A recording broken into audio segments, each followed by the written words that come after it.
Muy buenas tardes a todos y a todos.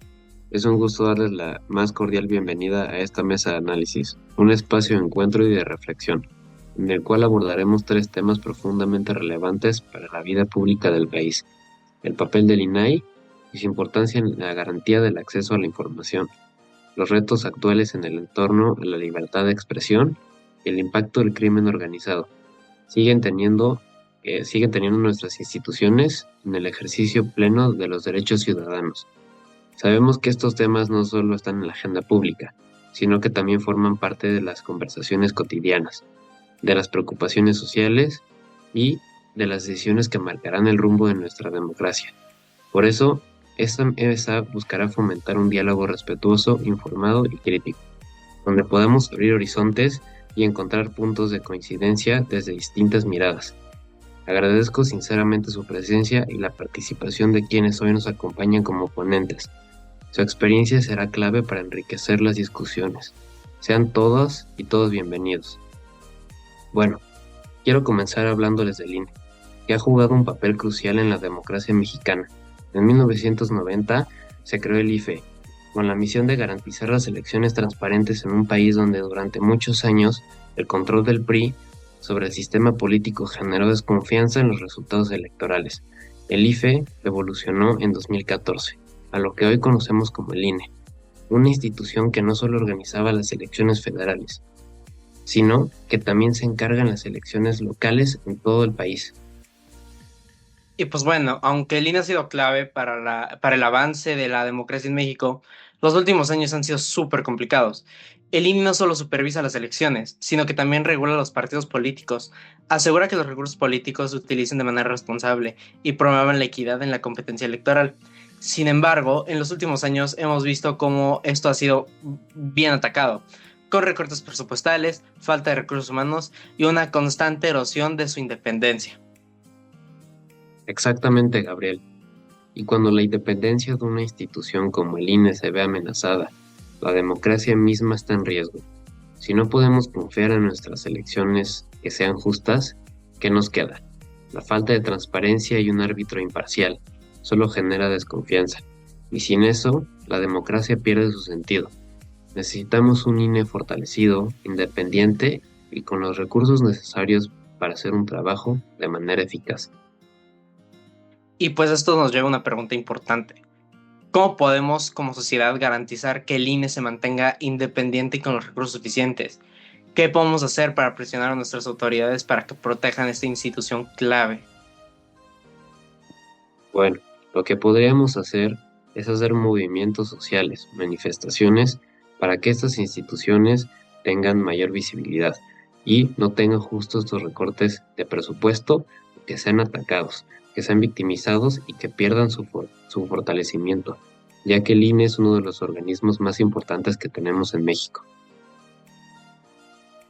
Bueno, ahora continuando con el INAI y su papel en la democracia, hablando de transparencia, no podemos dejar de mencionar el INAI, el Instituto Nacional de Transparencia, Acceso a la Información y Protección de Datos Personales.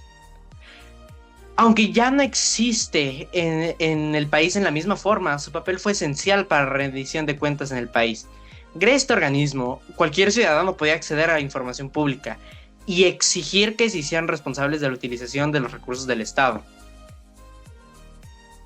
Es verdad, Gabriel. Este acceso a la información fue una herramienta fundamental para que la sociedad pudiera actuar contra la corrupción.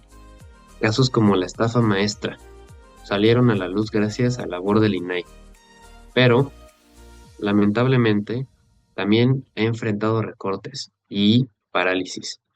La falta de voluntad política ha debilitado esta institución y nos afecta a todos. Sin transparencia, perdemos el control sobre nuestras instituciones y los ciudadanos dejamos de ser vigilantes del poder público. Y ahí está el punto clave. Sin el INAI, no solo perdemos el derecho a saber, sino que perdemos la posibilidad de actuar sobre lo que no está funcionando en el gobierno. A pesar de los intentos por debilitarnos, debemos seguir defendiendo el derecho a la información, porque sin él nuestra democracia no puede sobrevivir. Y esto nos lleva a otra reflexión. Sin el INAI, ¿cuántos casos de corrupción habríamos dejado pasar sin que nos enteráramos? ¿Cómo podemos defender y proteger las instituciones que garantizan nuestros derechos en un ambiente tan hostil hacia la transparencia? Bueno, en este caso creo que hubieran sido muchísimos casos de corrupción, los cuales habríamos dejado pasar sin que la población se hubiera enterado. Hubieran sido cientos o miles, pasando por gobiernos anteriores, como los de Peña Nieto, por ejemplo. Creo que es importante proteger a las instituciones que intentan reemplazar al INAI o que intentan garantizar nuestros derechos para saber la información que está en el gobierno y la información que es pública. Siento que debemos manifestarnos y siento que debemos exigir lo que nos es merecido, que es la información de hacia dónde se van nuestros recursos. Entonces, creo importante manifestarnos y alzar la voz para proteger estas instituciones. Creo que es lo mejor que podemos hacer como sociedad para hacer presión al gobierno y hacer que el INAI o resurja o pueda ser reemplazado de manera correcta.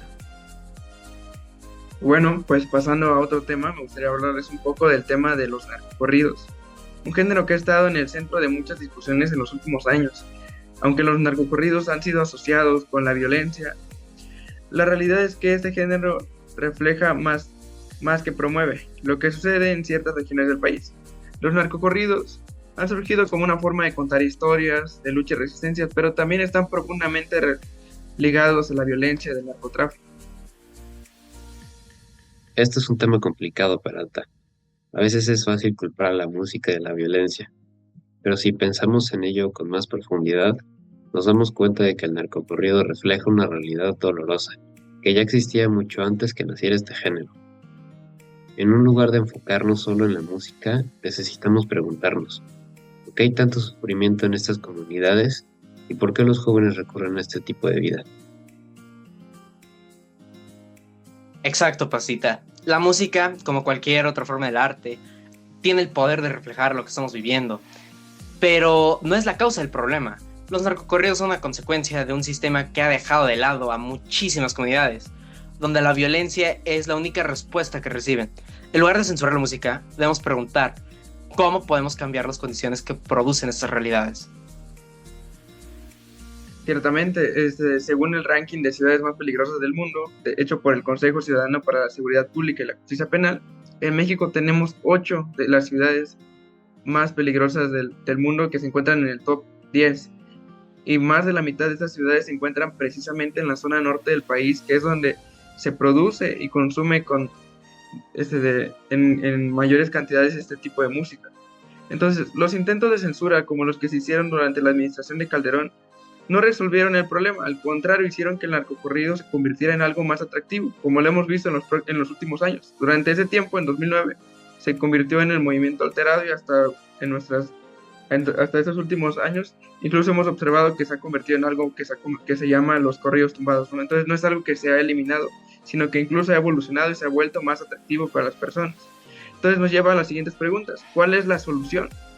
¿Realmente la censura es la respuesta? ¿O necesitamos cambiar las raíces de la violencia y la pobreza que alimentan este fenómeno? Probablemente deberíamos de tomar estrategias para mitigar la violencia en estas zonas del país de forma focalizada. Y será entonces donde probablemente observemos un cambio en las tendencias de este tipo de música y entonces veamos un cambio positivo en nuestro país. Y siguiendo con esta línea de violencia, pasamos a un tipo de violencia muy particular, una violencia silenciosa, y es el cobro de piso. Hay que ponernos en contexto para hablar sobre el cobro de piso, y especialmente en la zona de Michoacán. ¿Por qué? Porque les quiero platicar sobre este tema relacionado que ataca y tiene abrazado muy de pecho a una de las principales productoras de aguacates en nuestro país, que es Michoacán. ¿Por qué? Porque Michoacán es el corazón de producción nacional y mundial de aguacate. Y hoy en día los grupos criminales han logrado infiltrar la industria mediante extorsiones, exigiendo pagos a cambios de protección. Es impactante cómo un producto tan común puede ser vinculado con la violencia, algo que comemos a diario. El aguacate es muy importante, pero no podemos seguir ignorando que la violencia que rodea su producción está afectando la vida de miles de personas. ¿Cómo es posible que un producto que debería ser una bendición económica se convierta en un motor de violencia? Justamente, Gabriel, los pequeños productores de aguacate, sin los recursos para defenderse, deben ceder ante los grupos criminales que ponen el derecho de piso, que es un pago de cuota mensual, semanal, quincenal, que el crimen organizado les impone para no atacarlos. Y esta violencia ha crecido junto con la industria, a pesar de los esfuerzos del gobierno. Por ejemplo, en la administración de Andrés Manuel López Obrador se trató de implementar el programa Sembrando Vida en dicha zona, pero la violencia sigue siendo más y más fuerte que las políticas públicas. ¿Y cómo podemos realmente hacerle frente a esta situación? ¿Cómo enfrentamos una industria que se ve secuestrada por la violencia y la extorsión? A veces las soluciones no vienen de la política o las leyes, sino de un cambio social profundo que ofrezca alternativas reales a las comunidades afectadas. ¿Qué puede hacer el gobierno para recuperar el control sobre estas regiones y al mismo tiempo proteger a los productores? Este tipo de preguntas son las que se realiza el gobierno año con año, administración con administración, porque, por ejemplo, el programa Sembrando Vida buscó sacar de la informalidad a cientos de agricultores de amapola. En este caso, se busca que los productores de aguacate dejen de estar pagando el cobro de piso. ¿Cómo se puede realizar? Fortaleciendo el poder judicial. ¿Por qué? Porque al tener leyes que se acaten y se cumplan, se puede eliminar de raíz la extorsión que existe ya institucionalizada por parte del crimen organizado. Perfecto. Pues agradecemos profundamente la participación de cada uno de ustedes en esta mesa de análisis.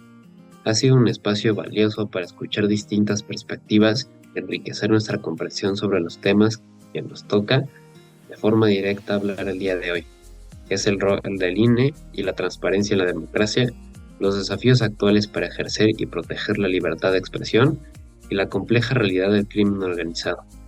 Nos llevamos unas ideas, unos cuestionamientos y sobre todo el compromiso de seguir dialogando y actuando desde nuestras trincheras para fortalecer nuestros derechos, la justicia y la paz en nuestro país.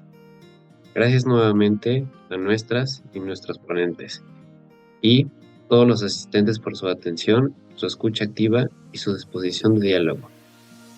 Que este solo sea el punto de partida para muchas conversaciones más. Muy buenas tardes.